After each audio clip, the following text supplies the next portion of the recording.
John. Klaro? Karon sa Old Testament, di ba? Kani si Moises, isa ka mo rin ang bungtod. James the Kasi Beloved. mga sa bungtod, isa ka ni Moises. Ori. Sinai. Pagsakay niya sa bungtod, ihatag sa niya 10 commandments. Pagsakay niya sa bungtod, iingnan siya sa Diyos. Tell my people, I am their God, and they are my people. Diba? So, on top of the mountain, God revealed Himself to Moses. Ingon si Moses, kung sa'yo mong pangan, kaya nangayon pangan ang mga Israelita. Kung sa'yo kung bago sa Ginoo, ingon ang Ginoo, I am buwang. Kanan ay ang buwang. May mauwang mo, mamaunin sa pulo, Yahweh. Yahweh means I am buwang. So, muna'y pangan sa Diyos. Muna'y yung padayang katko ni Moises. Tell the people, I am buwang. Yahweh. On top of the mountain, God reveals Himself to Moses. He said that in our Transfiguration. Kapanda mo na ito po nito. Abraham mo na kanina sa first reading. Ngayon sa Gospel na si Moses, on top of the mountain, na si Moses, sa ilang panahon po sa Old Testament, isang tao sa bundol, Mount Sinai. Pero hindi siya namin. Elijah. Sa Old Testament, in the book of Kings, si Elijah din sa loob bundol. Mga mountain climber din sila. Mountain climber din sila sa Abraham, si Moses. Pero si Elijah climbed the mountain. Sa mountain. Ore, ako pumunta na ako dito ba? Kunyang ka na, Elijah ng mountain. Muna si Prophet Elijah, at pwede mo sa Carmelites. Isuti mo sa utaan sa Carmelites. To your right, si Prophet Elijah, nagkaroon yung espada ng siga. Yung mga kumantay na hindi matungkol, ingana kay Jesus si Elijah. Punta po sa mountain, later called Mount Carmel. Muna na sa Carmelites. Say, Prophet Elijah, kaya mauna na siya sa nasungkol na pininabi sa Diyos. Diba? In the book of Kings, there was thunder, God was not there. There was storm wind, God was not there. There was earthquake, God was not there.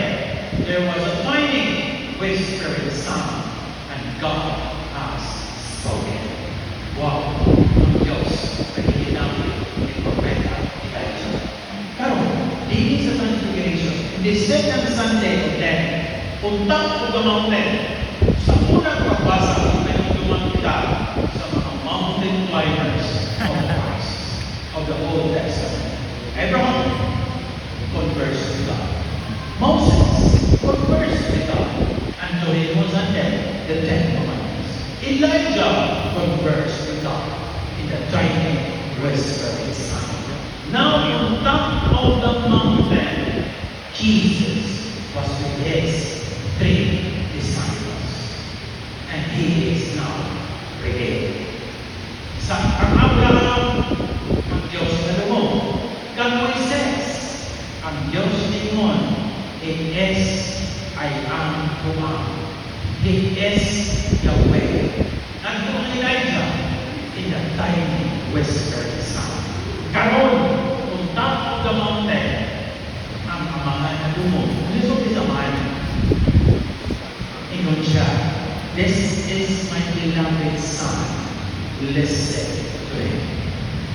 God has fully revealed Himself. And Ginoo finally, fully revealed Himself. He has a face.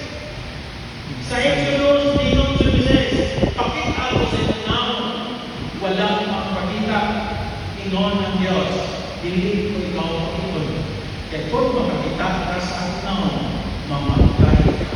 Sa mga may nungkimos Moses, ay nalang, ang pagdinig sa New Testament, on top of the mountain, ang Diyos sa mga demon, this is my beloved Son. Listen to Him. God has fully revealed Himself. He has a face. He is Jesus. Hindi pa naman sa Christmas, pero naman sa mana. Hindi naman sa pagsakal sa mundo na umong kaulugan. kahulugan sa pag-ampun aron ato na dugo ng Diyos. Kailangan man ang Diyos. Listen to Him. Aminang na pamanatag sa mga pulo. Listen to Him. Kailangan ko rin ng Diyos. Kasi kami nagkabing kaya gitawag ng pag-ampo. So many times. Kahapon naman kanaliwan niya mag-ampo mo. Diba? Many times we are not praying to God. We are praying for ourselves.